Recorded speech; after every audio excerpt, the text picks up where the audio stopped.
wake that ass up. Early in the morning. The Breakfast Club.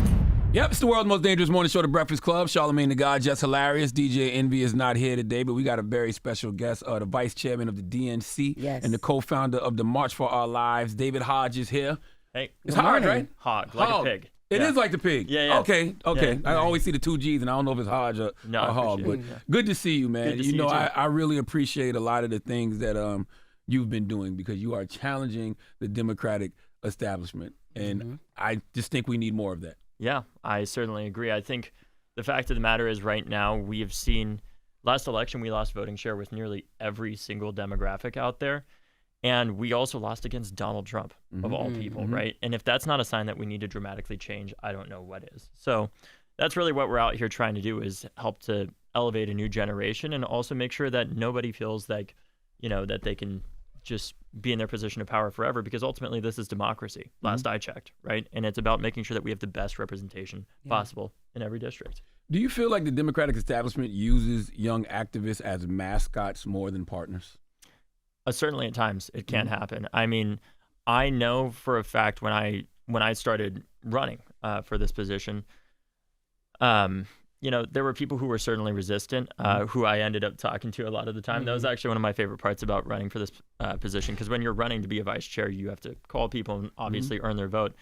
And one of my favorite parts about it was talking to the people who at first did not want to vote for me at all. I mean, there was one person who I talked to who actually said in one of my first calls that I made to ask for their support that I'd never talked to this person before this, that said that I should not do this, I cannot win, and that there's absolutely no pathway to victory for me, and that they would not vote for me. That was the first call that I had. Very welcoming, right? But what I said to them was like, I understand that you're not in a position where you feel like you're not going to be able to support me, but ultimately I care a lot about the constituency group that you represent. So I want to keep talking to you, because even if you don't vote for me, I do care about what you care about. And ultimately they ended up coming around and supporting me and being a huge supporter as well. And you were a survivor of the Parkland shooting. Was that what sparked, the thought to get into politics? Yeah, I mean, before this, I wanted to be a journalist because I wanted to scare the crap out of politicians that I thought were corrupt as hell and didn't do anything ultimately. But I realized after Parkland, when my classmates and I mobilized, for people that may not remember, we had one of the largest school shootings in American history happen at my high school in Parkland. And my classmates and I were obviously devastated after that. But I would say just as much as that, we were furious. Because we grew up hearing from our politicians their thoughts and prayers over and over again after these shootings, but they weren't really doing anything, right? I think I was in middle school when Sandy Hook happened. I wasn't even alive when Columbine happened. That's how long this has been going on for. And we went out there and we didn't say go out and vote for Democrats or Republicans necessarily. We said go out and vote for morally just leaders that represent you and your values, right? And what we saw was one of the largest youth voter turnouts in American history. We took back the House. And what we saw as well is after Parkland, we didn't go out there, even though there was a lot of the pollsters and consultants and pundits that brought the Democratic Party to the place that it is right now, who told us, no, you can't talk about taking on the NRA, the organization that stops these gun laws from changing a lot of the time. Insanity. You can't talk about banning assault weapons because that's too unpopular, because this is Florida. It's a Republican state. Gun laws get weaker here. Because we did the opposite of what all those purported experts told us to do, we actually did change gun laws in Florida. Yeah, because you're not fixing the problem if you don't go after those exactly. things. You have to address it. And because of that, we raised the age to buy a gun to 21. For context, the shooter at my high school, he couldn't buy a handgun from a federally licensed dealer because he wasn't 21 yet, but he could purchase an AR-15. And then we passed a red flag law that can disarm people that are at risk themselves and others, that has been used over 19,000 times in the state of Florida to disarm people that, for example, threaten to shoot up a high school or harm their intimate partner and thousands of lives have been saved from that. And what I learned from that experience is that it's actually summed up well by Dolores Huerta, who I asked one time at a protest.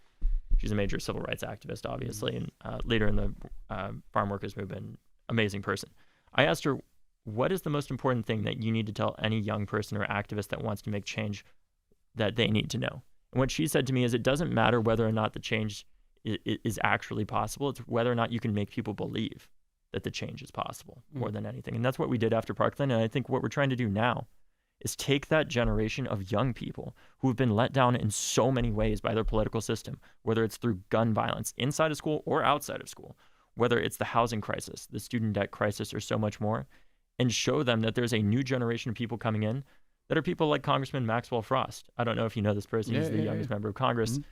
He was working for March for Our Lives while I was in college, and he called me up and he said he wanted to run for Congress. And I said, that's awesome, but you're 24, right? You have to be 25 to get elected to Congress. And Maxwell does, he didn't come from some super fancy background. His parents aren't super wealthy or anything like that. He's just a normal person. And when he was running, he had to Uber drive from 9 p.m. to 2 a.m. every night while running for Congress. And he was running against 2 former members of Congress, one of whom was a hedge fund manager while they were a member of Congress. Not a conflict of interest at all, right?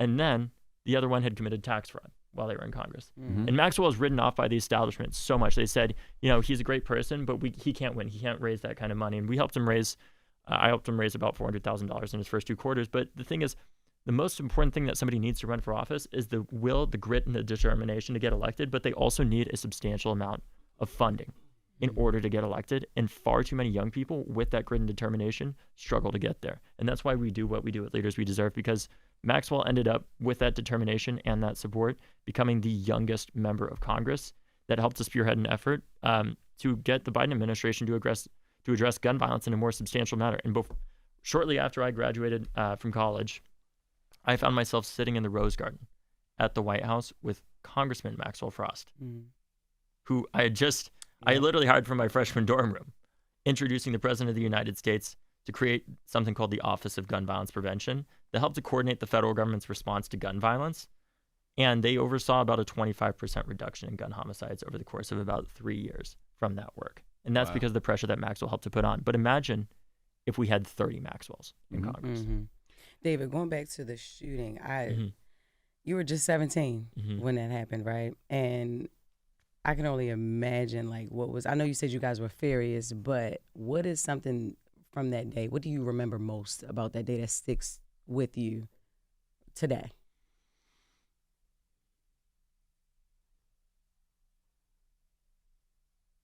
I think what I remember most was just the sense of anger that I had at what had happened, but it was more righteous indignation, kind of, at the injustice of what had happened.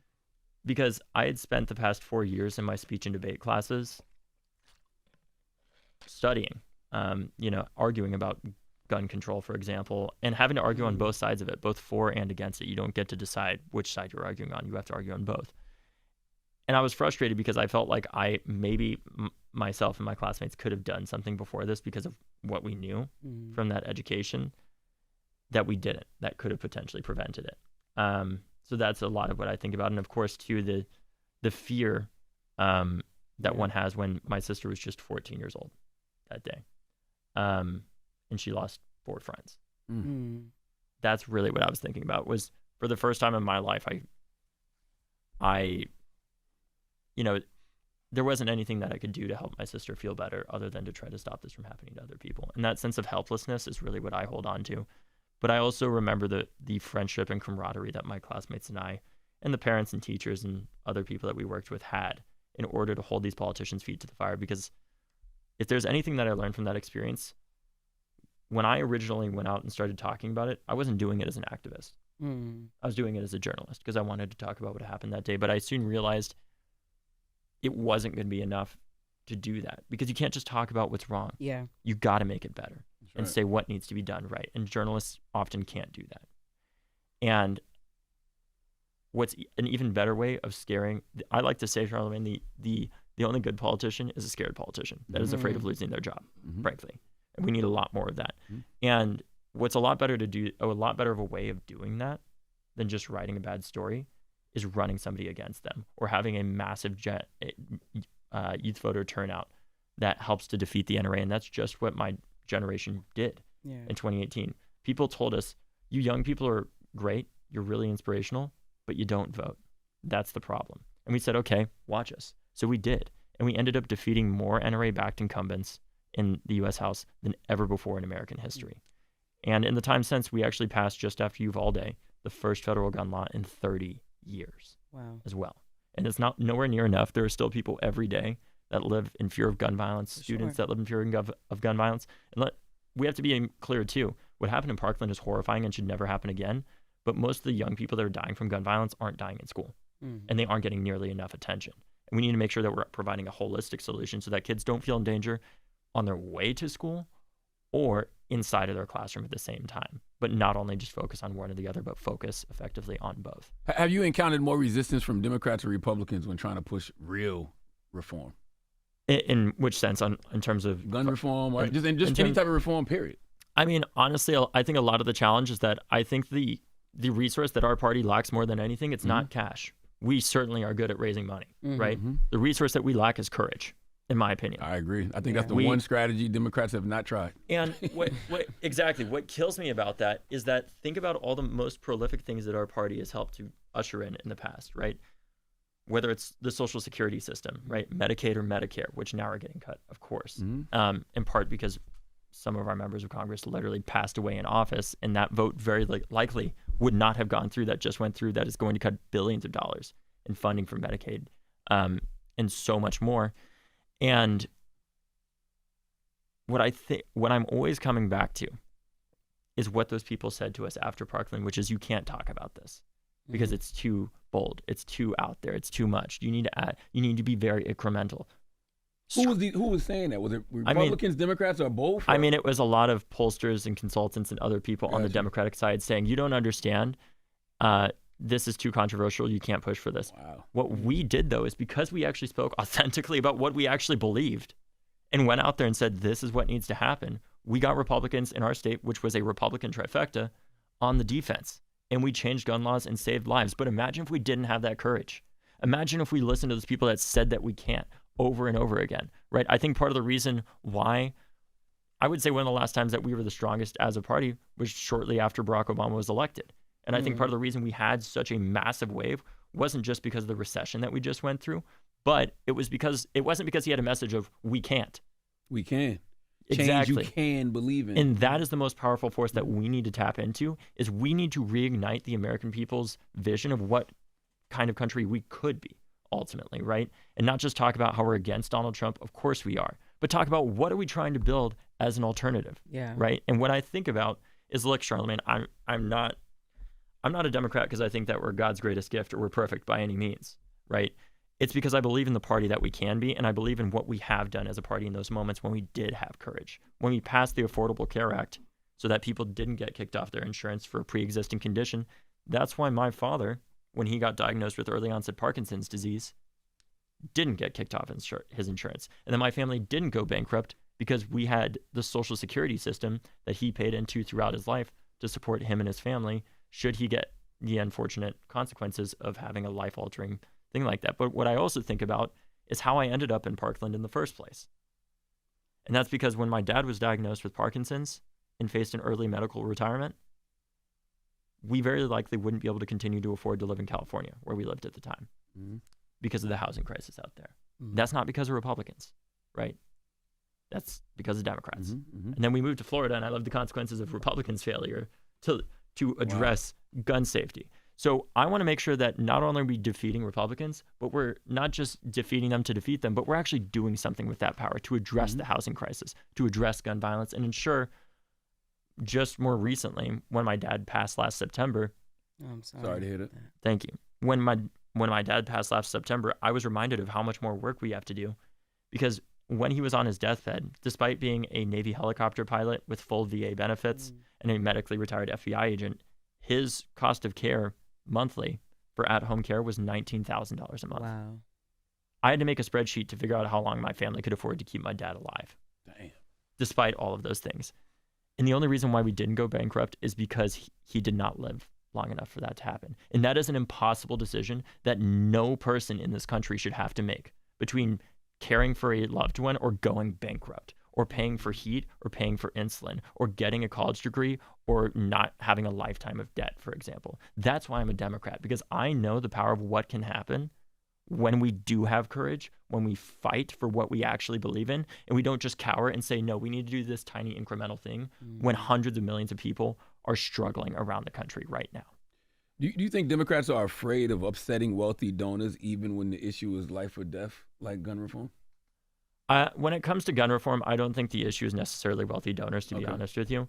I think that there certainly are conflicts with that, I think the bigger issue that I look at is the fact that we have corporations that are literally giving money to our politicians that are directly incentivized not to address the broken healthcare system, for example, right? That are directly incentivized to not do all kinds of things that the American people need. We need our government to fight against special interests, not be in bed with special interests, right? I agree. That's why our candidates, when we support them, leaders we deserve, and the funding that we get to support our candidates, we get funding from 200,000 people around the country with an average donation of $22.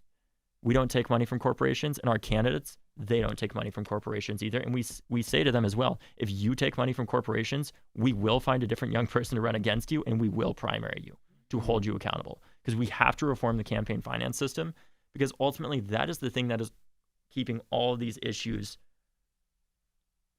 making them exist at the same time. Because ultimately these politicians are able to stay in their positions of power because they continue to get funding from the NRA, they continue to get funding from all these special interests that stop us from making progress and having the courage to address those most substantial issues in the first place. Let me ask you a question, David. At what moment did you realize you were more of a threat than an asset to Democratic leadership? I wouldn't say that I would say that I'm still an asset, because I would say that this much is true, right? If you are in Democratic leadership, I kind of have a strange metaphor for this, but if you're in Democratic leadership, it's kind of like being the coach of a baseball team, right? Like, sure, could you go out against a group of fifth graders and hit a home run? Absolutely. But ultimately, if you can't get other people on base, right, because they can't even swing the bat, sometimes it's not a matter of what type of bat they're using. It's a matter of can they swing to actually get on base in the first place. And it's a matter of getting new players ultimately. It's not a matter of, can we just do more and more training? And I think what we need to do more of in our own party is, yes, we have to fight back to defeat Republicans, but we also need to give people something true and authentic to vote for, where we're showing people how the reason you vote for us isn't just so that we have a majority, it's so that we use our majority to help you, right? Because if we stuck with that politics of cowardice, we never would have passed the Affordable Care Act in the first place. We never would have passed so many of the most monumental pieces of legislation that now are helping hundreds of millions of Americans around the country. So, of course, there are challenges with Democratic leadership, but what I would say is, especially in the case of somebody like Hakeem Jeffries, let's get him the majority so we can see what he can actually do with that majority in the first place. He's not going to do anything. I can see, here's the thing, and I treat it like anything else, right? Like, you know how they say money doesn't change you? It just multiplies whatever you already are. More power is not going to change these people. If you're a coward with no power, you're going to be a coward with power. We've seen plenty of Democrats who have power who are still cowards. Hakeem ain't going to do nothing different with power. Well, I think if we have the right people elected that are out there, they're going to be able, ultimately, sometimes it's not a matter of what you want to do. When you have to get elected to those positions within the House, for example, if we get more people elected that are saying, no, this is not enough, we have to fight harder, that we're not just going to stick in our positions of power forever, and we're going to say to you, for example, that if we're going to vote for you, this is what we want to see, because obviously he has to be elected to be the majority speaker of the House. By having some more of those young people that are on the front lines of these issues of addressing that, I know in those internal deliberations that it's not so much a matter of what he wants to do. It's more a matter of if he wants to get elected, he is going to have to be able to fight harder. And I know that those young people will push him to do that. And if they feel like he's not going to, then they won't vote for him. Have you ever been directly warned by anyone in the Democratic Party to stay in your lane?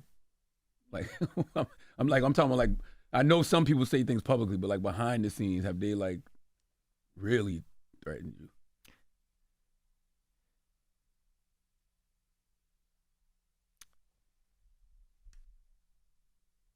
There certainly are real challenges to the work that we are doing, but I'm not going to let that stop me. You know, I wouldn't say necessarily that it's like somebody is directly coming to me and saying, if you don't stop this, this is going to happen to you or something like that. Yeah. But that's not how a lot of these things work inside of DC a lot of the time. It's not necessarily an overt threat. It is essentially a tacit threat that we hear a lot of the time, knowing that if X thing happens, then Y could happen to you, right? Why not call it out, though? Like why not? Because ultimately, it is what I care more about is when there are people that go against me, whether it was, for example, in the vice chair race. I know the power from my own work in gun violence prevention of being a bigger person, working towards victory. And ultimately, when you do that, a lot of those people start to come around, because a lot of the time in DC, we have a lot of windsocks that go just whichever way the wind is blowing, right? Whichever side that they think is going to win. And I believe in a politics of being able to reconcile those differences and work together despite what people say, because what's even more powerful, Charlamagne, is that when somebody comes out and tries to go overtly against you, right? And they know that they did that to you, but they see that you start to win, and that's ultimately what they care most about. Then if you don't go out there and start calling them out publicly, one, it's not nearly as divisive. And two, it shows that you're trying to be a real leader. And ultimately, they oftentimes feel guilty about it. And they want to try to make up for it by working to help you, because they want to be on the side of winning. And ultimately, that's what we're trying to do here, if that makes sense. How do you respond to people that say that your work is too political? And what could you elaborate a little bit? I mean, because, obviously, like to the point that he said, how people like you don't really stay in your lane. Yeah, like you don't, like you're doing this for selfish reasons and not because you actually care about, the whole party. It's to advance your political career. No. So what I'll say is when I was 18, I said that I wanted to run for Congress, because I thought that would be the best way to make change. But I realized when I was working with people like Maxwell and other young people around the country, how hard it is to raise money and get the resources to get elected. Because, of course, courage is that resource that we lack the most. But those courageous people, they need cash in order to get elected. And I could be one person myself to go out there and maybe I get elected to Congress. But ultimately, what is going to be more beneficial for the future, right? One, I often do get physically threatened, not necessarily by Democrats necessarily by any means, but by a lot of people who don't agree with the things that I say about strengthening gun laws. My family and we got probably over 1,000 death threats after the shooting, I would say, between online and directly in the mail. My house got swatted as well. And what I frankly have to think about is that I can't just be one person doing this, right? And there's a whole movement of people out there that are doing this, a whole movement of young people that have gone through these school shootings. And what I want to help do is I don't want to just be one vote that's out there. I want to help bring in a generation that is truly representative of our generation and not just what, somebody who's able to raise as much money as possible to get elected looks like. And that's what we're trying to do with this, is look at all the candidates that we supported last cycle, where we helped elect the youngest person in the Georgia legislature ever, who's a 7th grade algebra teacher, right? Look at the person who we elected, Dante Pittman in North Carolina, who helped to break the Republican supermajority out there. Look at people like Nadarius Clark in Virginia, who broke the Republican majority in the House and helped pass all this stuff. So the reason why I'm doing this is because I want to help bring in, I don't want to just walk through that door myself and close it behind me. I don't want to just keep the door open. I want to take the door off the damn hinges and enable it so that future young people don't need to have the door held open for them in the first place. What they need to do that, though, is they need the funding to get elected and make sure that they have the right values so that they're able to reform our campaign finance system. Because what I look at this as ultimately is an insurance policy for the gun safety movement, where President Biden's generation, they didn't go through school shooter drills, but they went through a different type of drill. They went through nuclear bomb drills. And they went on to pass some of the largest arms reduction treaties in human history to limit those nuclear weapons. And I think that's in part because they felt the anxiety of what it was like to be told by your government, just hide under your desk to survive a nuclear bomb, and the epic failure of leadership that is. And I believe for the difference from our generation is that the bomb is going off multiple times a year. Absolutely. Right? So let's get them elected so that they can lead like Congressman Frost boldly on this instead of me just being one vote, because it isn't about me.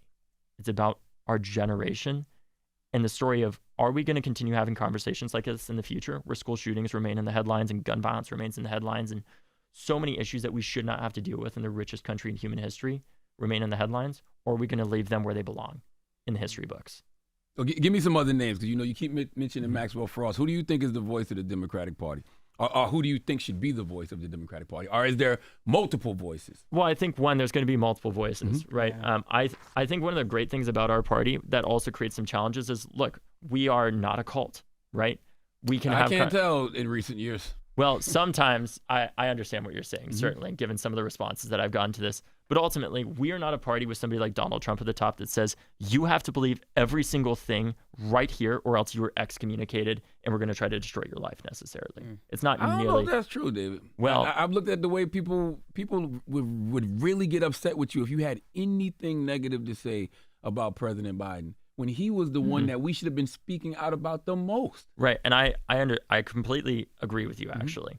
I think one of the challenges in that regard that we have to address in our politics is that we have created a culture where people are told repeatedly what they want to hear instead of what they need to hear, right? And what I believe happened in that regard is, look, when you're in the White House, and I've seen this in different ways, either in the White House or in other places, you want to keep your job. And the best way to do that is ensure that you get this person reelected again. And I think what happens far too often in our politics is that people get too comfortable and they just tell people what they want to hear instead of what they need to hear over and over and over and over again. And frankly, part of why I'm doing this is because I met with President Biden in 2023 for an hour in the Oval Office. And one of the things that I'm sorry that happened to you. Well, it was a good meeting, and it was after he created the Office of Gun Violence Prevention at the White House that saw about a 25% reduction in gun homicides around the country. Part of the challenge is, though, you're not going to hear about the shooting that doesn't happen, right? But I was meeting with him in that regard, and did you see the decline in him then? So that was one of the challenges, is I didn't see it personally. And what I wish I had told him, though, because he asked me, how do I win back younger voters? What I wish I had told him, which of course I would have been laughed out of the room if I said this, was that he shouldn't run for office again. That was the thing that should have been said. I know, but that's what needed to be said. I was saying that and everybody was so mad at me. But that's part of the problem, is we need to have a more open conversation about these things, because we also created an environment where people felt like they were excommunicated if they dared to say anything about it. And to some extent, I understand people were afraid about potentially reelecting Donald Trump, but ultimately look at where we ended up. That's right. Right? We need to build a culture inside of our party where we are telling people what they need to hear and not just what they want to hear. That's what I did when I ran for vice chair. When I ran for this position, I said, you know what I'm not going to do? I'm not going to be a politician. I'm not going to contort myself into some bullshit pretzel of whatever you want to see, of some bullshit mirage of, when they asked me, should Joe Biden have dropped out? I said, yes, absolutely. He should have, obviously. And then when they asked me why we lost the election, I said, why did we lose the election? Voters told us two things. They said prices are too high and Joe Biden is too old. And we said to them, with the power of $2 billion behind us, no, he's not. Yes, he is. And then we said, no, they aren't. Look at the stock market. And the majority of people don't have fucking stock. Exactly.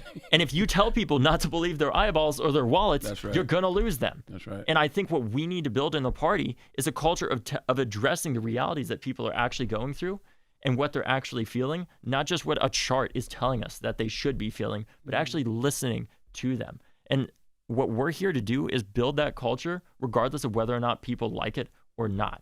Because it needs to say, if you aren't going to listen and understand that, frankly, sometimes people should not be in these positions of power anymore, because the consequences are, if you die in office, we may lose a vote like we just did. That's going to cost billions and billions of dollars and people to lose their health care because they chose to stay in power for so long that they literally died there. I mean, imagine a scenario like this, to your point of what you were talking about.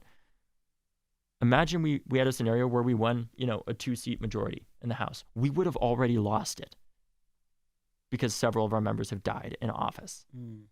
That should not be the case. We need to be training up the next generation and passing down that knowledge and not sticking around so long that they're just there forever.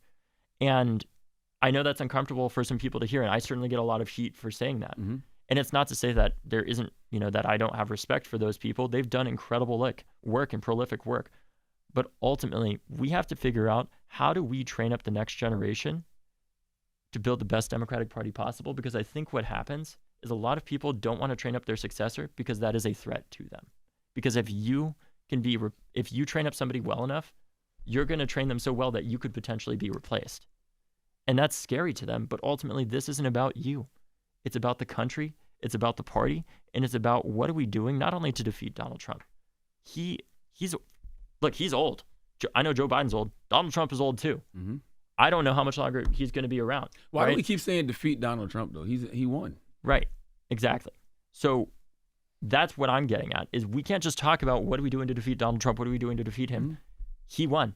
Yeah. What are we doing to defeat what empowered him ultimately? What are we doing to address the fact that right now he's taking millions and millions of dollars into his own cryptocurrency that I think it's very likely that foreign governments are buying to buy favor with him, right? What are we doing to address the fact that his own administration is kidnapping students for op-eds that they've written.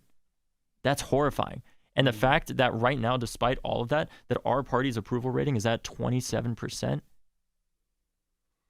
should tell us it is an indictment of our party. My question to the people that don't agree with this is, what is the plan to address that? If it's not new leadership, everybody loves to say it's just new messaging, it's just new messaging. The problem is, in D.C., the guiding philosophy that guides far too many of our principles is what pisses off the least people and what raises the most money. Mm-hmm. That's not a winning strategy, because that's what brought us here. Congressman Jim Clyburn said that, what do you want them to do? Give up their life? And you told him to get over himself. What did you mean by that? What I was getting at more in particular is, first and foremost, I think people like Jim Clyburn are incredibly important figures in our party and have a incredible legacy. What I was getting at was not specific to him. What I was getting at was specific to the culture that we have in the party that I've heard from many members across the board, which is to say, if I leave, I feel like my life is over, and that's why I'm there, and I need to be there. That's not a good enough reason to be in office, frankly. I agree. Right? I completely agree. And question, I love Congressman Clyburn. Right, of course. But the question should be, are you the best representative possible? And maybe he is, ultimately. His voters obviously reelected him, so maybe he is. But the question that we need to be facing here is that it ultimately, it's not about any single one of us. It's about this party. It's about what are we doing to make sure that people that rely on food stamps aren't having funding cut like we just saw. What are we doing to make sure that the tens of millions of people that rely on Medicaid aren't having Republicans cut funding from that because several of our members died while in office, and that is part of what enabled them to do that. Because ultimately, we need to be focused on those several million people and the American people more than we need to be focused on ourselves. And let me be clear, I'm not saying that that's specific to Congressman Clyburn. Do you regret saying that? Like, just that choice of words, get over yourself? I think what I wish I was more specific in that regard is that we have a culture in our party of saying, like, well, I feel like my life is over if I stay here forever, and that's why I'm here. And that's not a good enough reason of being there. And maybe that's not what maybe that's not what he was trying to say in that case. I agree with that, because the American people's life could be over if you stay too long. Clearly, a lot of y'all have stayed too long, and y'all been holding on to those same ideologies, and like you said, that culture of the Democratic Party has not benefited us. The thing that bugs me out the most is 2020. They told us vote for President Biden to stop what is happening now, and it didn't stop anything. They didn't fight hard at all when they got in office to stop what is currently going on in this country now. It's horrifying. I mean, there were things that I think that we did do to give them some level of credit, right? We got the first federal gun law passed in 30 years. That's pretty prolific. That's part of what resulted in 25% reduction in gun homicides. It's nowhere near enough, to be clear. But I'm talking about in regard to stopping authoritarian rule. Oh, yeah. I'm talking about in regard to stopping somebody that wasn't going to uphold the Constitution. They never acted like, they talked like Donald Trump was a threat, but never really acted like it. Yeah, and I think what we should have done, if we genuinely felt that way, we would have made sure that we were building a culture where we were telling people what they need to hear, including the President of the United States, and not just what they want to hear. And frankly, the fact that I didn't say that in that meeting with President Biden was one of the biggest regrets that I have, and I will think about almost probably every day for the rest of my life, is in those major moments. Sure, would the president have listened to me? Probably not, and I probably would have just been laughed out of the room, to be honest with you, but at least I would have told him what he needed to hear, and not just what he wanted to hear ultimately. And that is what we got to change in our party. And what I'll tell you this much is that comfortable politicians don't change. They don't. And I think right now there's far too much comfort in our party in a moment of crisis in our country with what we're seeing Donald Trump do across the board. I'm tired of seeing strongly written letters. Right? Strongly written letters with 8 strong questions. What I think we need more of is people that are like Senator Van Hollen, right? Who's a senator from Maryland that said, he didn't just sit on his hands and say, I'm in the minority, I can't do anything. He said, Donald Trump disappeared one of my constituents to El Salvador, and I'm going to El Salvador to talk to him. That's what it looks like.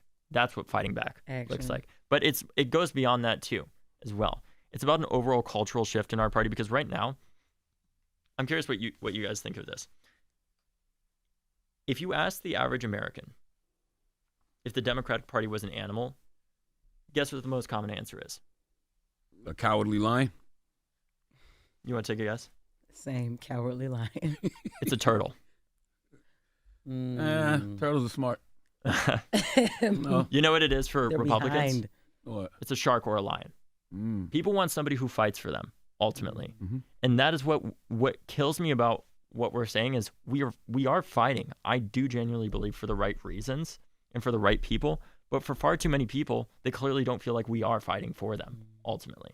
They don't feel like we're addressing their real concerns. And what we need to do is elect people that are there to address those concerns and say, screw the special interests. We're here to represent you. We're not here to represent corporations. We're not in Congress to help, an extremely wealthy group of people like Republicans are doing right now, where they are literally cutting billions of dollars in funding for Medicaid and food stamps in order to give I think it was a $5 trillion tax cut to the wealthiest Americans in this country. They are literally taking from the poorest and most vulnerable members of our country and giving it to the most affluent and wealthy people. And Donald Trump likes to call this his big, beautiful bill. It should be called the big bullshit bill. That's what that is, ultimately. Because that's not the art of the deal. That's just total bullshit that he is pushing there. And I wonder if Democrats understand, when Chuck Schumer talks about how bad this bill is, but then says he has to support it anyway. Do they not understand how that mixed messaging makes me not ever believe anything that comes out of your mouth? It is awful. And what I think we need to do is make sure that we're better coordinated between the left and the right hands, right? Where the House and the Senate are properly talking to each other. And also, if we do have to face a tough decision like that, let's say for a second that Schumer in that position, let's say he made the best of two bad, the least bad of two bads, decisions. Lesser of two evils. Right, the lesser of two evils. I'm tired of that, though. But ultimately, when we're in the minority, unfortunately, we don't have the choice of that a lot of the time. Yeah, but even when they're in the majority, it's like we're picking the lesser of and it two shouldn't evils. be, to be clear. And I think the way that we do that is we change our cast of characters to make sure that we are fighting harder and showing that we're going to fight to elect people that are like our first endorsed candidate, actually, Senator Robert Peters in Illinois, who actually currently is in the same Senate seat as Barack Obama was when he was in the state legislature there. And the reason why we had him, just as an example of what we need more of to help make sure that we're pushing our leaders to be better, because leaders are the consequences of the people that vote for them, right? Whether that is the American people that are voting for them or that is the people inside of Congress that are voting for them. Senator Peters in Illinois, what he did that was really remarkable to us is it's not enough just to have the right values. That is obviously the first and most important thing in terms of fighting to ensure, like he did, that he ended cash bail in the state of Illinois, and they built a system where it's based off of how much of a risk somebody is to society, whether or not they get out, not whether or not they can afford to get out. But on top of that, he also did things like increased tenant protections and made it so that if you have a mental health crisis and your insurance companies don't love to pay for therapy a lot of the time. So part of what they addressed was prior authorizations for insurance. What we're looking for are people with the right values who also get shit done. Right. That's what I care about ultimately. And he passed over 120 bills through the legislature and got them signed into law. That is what we're looking for more of in Congress. People that have the experience, that have the grit, that have the determination and the will to get it done, and have the lived experience that far too many members of Congress, frankly, only pretend to even know about. And he knows that himself because, unfortunately, at a younger age, he lost his parents, went through the foster care system, and went on to still become this prolific leader in the Illinois state legislature. And I think part of the reason for that is because he personally knows the consequences of what happens when we don't lead on these issues. And that's what we need a lot more of in Congress. But it's not just any young person, to be clear, right? There's lots of young people who suck. There's lots of old people who are great. It's not as simple as saying if you're above a certain age, you shouldn't necessarily be there. It's about effectiveness, right? And the issue that I take more broadly speaking with the party right now is that it feels like we've leaned so much on this culture of seniority politics that if you just wait for the most experienced people, that they're going to be the ones to get things done the best over and over. And that's what we said over and over and over again. But that's what got us here. If that was the best situation for us to lead us out of these moments, I wouldn't be talking to you right now because this wouldn't be a problem, right? Because Donald Trump wouldn't have been elected again in the first place. But here we are. That's right. And experience matters, but it has to be effective experience ultimately. Because if you're just there for 30 years and you don't know how to get things done, that experience doesn't mean anything, right? But if you've been there for 3 years and you know how to get things done, that's a lot more important to me, right? So we're not just looking to find any young person. We're looking to find the best of our generation to get them elected around the country. What advice have older progressives given you privately that contradicts their public messaging? I've heard from a lot of members of Congress that have thanked me for doing this. Even some not so young members of Congress that have thanked me for doing this and said that this is dramatically needed, but they don't want to speak out about it because they obviously don't want to say that some of their colleagues shouldn't necessarily be there anymore. But look, I'm willing to do that. I don't care. I didn't get to this position by saying over and over again, oh, I'm just going to conserve my political capital and I'm just going to be extremely risk averse. I know the consequences of that type of politics. My generation knows the consequences of that type of politics, of saying, oh, let's just cower ourselves and negotiate against ourselves more and more and more and more and more, to the point that it makes us question, why the hell are we even there in the first place, right? Because we're not there just to sit in a comfortable chair. We're there to get out of it and get things done, to show people why they should vote for us. Not just because of how that we're the less bad of two options, like you talk about, but that we're the best option overall, right? I'm tired of voting for the least bad of two options. Yeah. I want to vote for the best option, ultimately. I just got two more questions. Would you ever consider helping to start a third party if Democrats continue ignoring your generation's demands?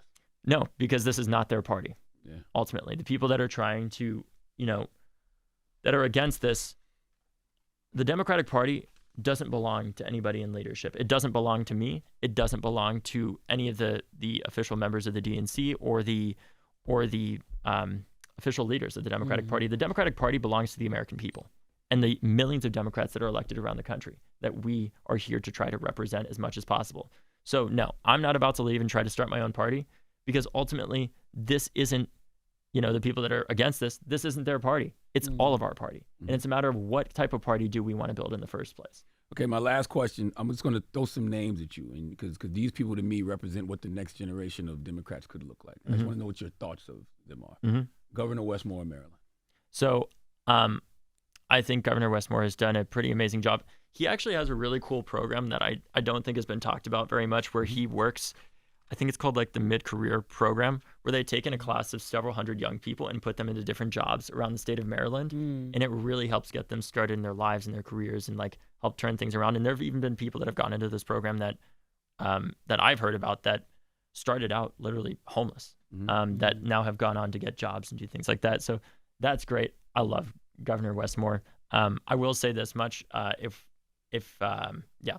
can't talk at all about any potential presidential nominees. I'm not saying that he is or is not running, but I can't give any opinion specifically on that. Pete Buttigieg. I think Pete Buttigieg clearly was a very good Secretary of Transportation, given the situation that we're in right now. And I think with Pete, he represents a level of sanity that I think people are craving right now. They're tired of the chaos that I think Donald Trump represents a lot of the time. I don't think people want to have a president that they have to hear about doing something ridiculous in the headlines every single day. That is, frankly, an embarrassment to our country and internationally as well. So I think Pete could be great. What I really like about him is that, and I'm just talking about like future leaders. I'm not talking about anything about presidential or anything like that, to be extremely clear. That's what I'm saying. This is the next generation of what a Democrat leadership looks like. What I really like about him is I think he does an excellent job of talking to people who don't agree with him. Yes, I agree. That is what we need more of. When I was actually in college, I joined the shooting club. As you can imagine, I was very popular there, right? And I didn't do that because I was super popular. I did that because I wanted to talk to the people who disagreed with me most. And what I realized from those conversations, at least on the issue of gun violence a lot of the time, is that it's not even for a lot of people that they're super overtly against this, even if they say that they're against it. A lot of the time when people don't agree with something on this, it's because they feel disrespected by you. They feel unheard. They feel looked down on. And when you have an actual conversation with them and say, okay, why do you feel this way? What can we agree on? And you start making progress with them. That's how I've talked to people who've said to me even crazy things, like people who think that the shooting at my high school didn't happen, who I've engaged with and said, obviously, I don't agree with you on that because they're conspiracy theorists, right? Yeah. And it's hard for me to have that conversation. Incredibly hard. But I'm not here to have easy conversations and get nothing done. I'm here to have hard conversations and help fundamentally change this issue so that no other generation has to live through it in the first place. And what I learned from those conversations is when they say an insult to me or they say something like I just mentioned, when I respond and I say, look, I can respect that you don't agree with me, but I can't accept the fact that you don't want school shootings or gun violence to continue either. So let's figure out what we can agree on, even if it's a small thing. When I do that, at the end of every single conversation that I've had like that, without fail, if they continue talking to me, they end up apologizing and saying, I may not agree with you on everything, but I respect you. And then they'll come back a lot of the time and say, actually, I've changed my mind because of our conversation, and I now support you. And I shouldn't have said that the shooting at your high school didn't happen, and I was wrong for that. And I'm sorry. And that is what the most powerful force to me is how to turn that hatred into hope. So that's you didn't get kicked out the shooting club? No, I didn't. Okay. No, I was one of the best shots on the team. Oh, okay. Because my dad was an FBI agent. But that's what I think Pete is really good at representing, is helping to kind of bring people together and talk to the people that don't agree and explain, without compromising his values, what we believe as Democrats. And I think that's really powerful. A few more names. Governor Josh Shapiro. You know, I think with Josh Shapiro, he has a huge amount of favorability for a reason in Pennsylvania, ultimately. And, you know, I think it's interesting, as a swing state, they have a pretty close state legislature as well. And there's been some great work that they've done on gun violence as well. Jasmine Crockett, I love her. She is amazing. Yeah. I think that people want to see somebody who fights and calls out the bullshit, ultimately. I think that's what Jasmine does, and we need a hell of a lot more people that are out there that are willing to do just that and call people out on their BS and not say, oh my God, Republicans are going to criticize me for saying this. Screw that. They're going to criticize you no matter what. So what we should be asking ourselves is, what are we really fighting for? Because we know it matters. And I think Jasmine is frankly the type of leader that we're really looking to support in some senses, right? Somebody who is out there that frankly doesn't give a damn what the other side, at least the elected Republicans in Congress, say what they believe in. And at least, you know, even if you don't agree with her, you know what she stands for. Yeah. Because she makes it very clear. And people are really craving that right now. They don't want more politicians that say talking points that it doesn't even feel like they believe, or you don't even really know what they mean. They want somebody who's out there that says what they believe and doesn't care what somebody else thinks about it. They want that authenticity. Governor Gretchen Whitmer. I think part of what was really great with Gretchen Whitmer and her focus was on infrastructure, right? I think Democrats need to do a lot more of finding the issues that nobody likes and addressing them in a substantial manner. So part of her campaign was addressing potholes, right? Really basic, just saying fix the damn roads. We need more of that, right? I want to make sure that if somebody is out there, that when we have Democratic cities, for example, that they should be the most efficiently run, safest, and clean cities in the world, ultimately, that are the best run possible. And I think part of our strategy for 2028 and 2026 needs to be talking about, okay, what are we doing to address the fact that it is incredibly hard for people to pay their rent right now because rents have gone up so much? What are we doing to address the fact that our roads are terrible in far too many places? Because I think the pathway forward for Democrats is, if we're successful, what I want people to think when they hear the word Democrat is two things: competence and integrity, right? I want them to know that we get things done and that we have the integrity to stand behind what we truly believe in and accomplish it at the end of the day. Whether that's making sure that you don't go bankrupt because you want to go to the doctor, or that's making sure that you don't, pop a tire on a pothole, or making sure that you can actually afford a home, ultimately, because the biggest challenges to those things shouldn't be how expensive it is. Everything is too damn expensive. Yeah. Way too damn expensive. What we got to figure out is, how do we address the cost of all of those things across the board? Because the American dream, for those essentials, the things that we don't have options of buying, a roof over our head, right? Healthcare, insurance, and things like elder care, like for my father, or child care. Yeah. Those things are way too damn expensive. And guess what? Republicans are not going to fix them. So the question to us as Democrats needs to be, what are we going to do to fix it? Yeah. And some of that needs to be making it easier for people to be able to buy a house, but it's also about addressing why are there so few houses to begin with at the same time, and not treating it as an either or, but addressing the demand side and the supply side of it at the same time. Two more names. AOC. How long do you have? I mean, AOC has been a huge inspiration to me because she got elected in 2018. And famously, I also want to mention she challenged a Democrat. That's right. Yes. Right? Imagine if we didn't have AOC right now going out there and rallying tens of thousands of people. Imagine that, right? And it wasn't just any Democrat that she challenged. It was one of the most powerful Democrats in the House. And frankly, the way that she's been treated simply for doing that, I find horrible and unacceptable. I think that she should have been the head of oversight, frankly, so that she could have gone out there and spoken out about all this stuff. What I really like about her is, more than anything, that you clearly know that she believes what she's saying. Absolutely. She clearly believes what she's saying, and she knows how to communicate on social media because she grew up with it. She's young. And also, she doesn't, she's not out there taking money from special interests. Regardless of whether or not you agree with AOC, at least you can say that she's not owned by anyone, right? She's not owned by any special interest or anything like that that's funding her campaign, because she is saying what she believes in at the end of the day. And I think we need a hell of a lot more of that. And we need to create a culture where if somebody does successfully challenge, a member like that they aren't shut out and kept out, because she is a huge asset to our party that I do not believe is being utilized nearly enough. And we need to accept the fact that we're going to have challenges in our own party sometimes to incumbent Democrats. That's okay. That's healthy. Competition is a healthy thing. Imagine if we just said, no, you can't do that. You need to wait your turn over and over again. I don't think that we'd be in a very good place right now. So I love her. I think she is a prolific leader, and we need a lot more people like her. My last name, these are people who I believe are the future, the now and the future of the Democratic Party. Jon Stewart. Jon Stewart. Jon Stewart. So what I love about Jon is I think he and Donald Trump actually have the same greatest strength. And this is going to sound controversial. It's that they're funny.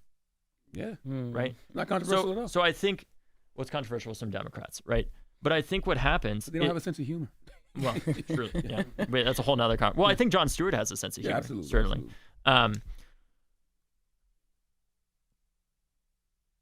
I think what happens a lot of the time with Donald Trump that we don't realize is that people in America, we don't think of authoritarians as funny people, right? It's very disarming to people, because when we're freaking out and saying, oh my God, he's doing X, Y, and Z thing, what a lot of normal people see is, what do you mean? He's going and working at a McDonald's as part of like a political stunt.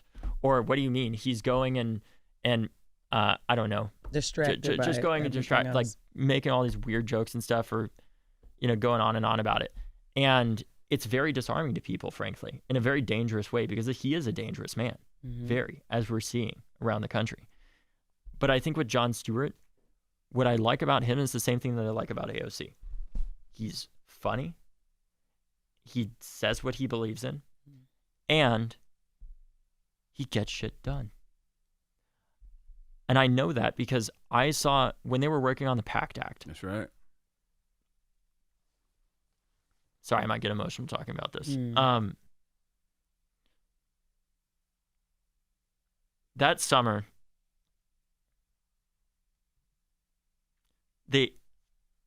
Democrats were working on passing the largest expansion of veterans' health care in American history. And that's in part because of President Biden's lived experience, obviously, with his son, which is horrifying, who died of cancer, very likely caused by a burn pit.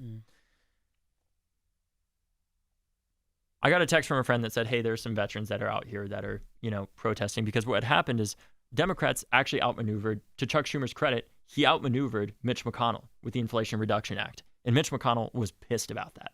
So what happened is they said, you know what? We're going to screw over the veterans. So right before they went on recess, they killed the PACT Act from passing. The Republicans did. The largest expansion of veterans' health care in American history. And I took this personally. There are, let me count off the top of my head. 1, 2. There's at least 4 Navy pilots in my family that we've had, between my aunt, my uncle, my grandpa, and my father. And my dad has Parkinson's, very likely caused by being exposed to jet fuel and other toxic substances in the military. And my friend texted me and said, hey, there's a group of veterans that are sleeping on the steps of the U.S. Senate right now. And they're going to stay out there pulling all-nighters, what they call a fire watch, until this bill passes. And I went out there and I was talking to them, and I was so inspired by them because I saw my dad in them. I saw my family members in them, that I said, what I'm going to do is I'm just going to stay out here and I'm going to interview you guys like all night. So I took out my phone and I literally just posted directly to Twitter. I said, tell me your story and why you're here. And I heard so many heartbreaking stories of veterans who served overseas, that then got a rare form of cancer and were denied their benefits that our country failed to serve. That is why they were out there. And one of those people that I met, had worked for the federal government, and now he is facing a very real chance that his retirement is going to be cut by several $100,000 because of this bill that Republicans are pushing through right now. And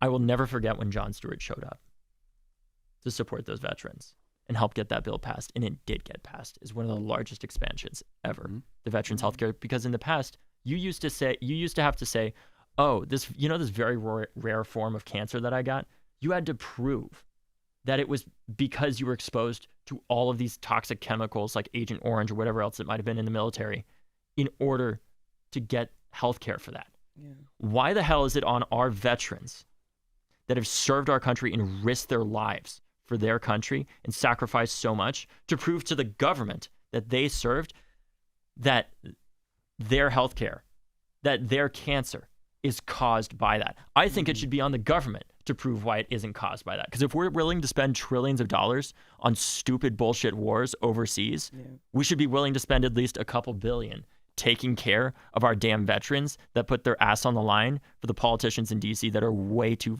comfortable right now.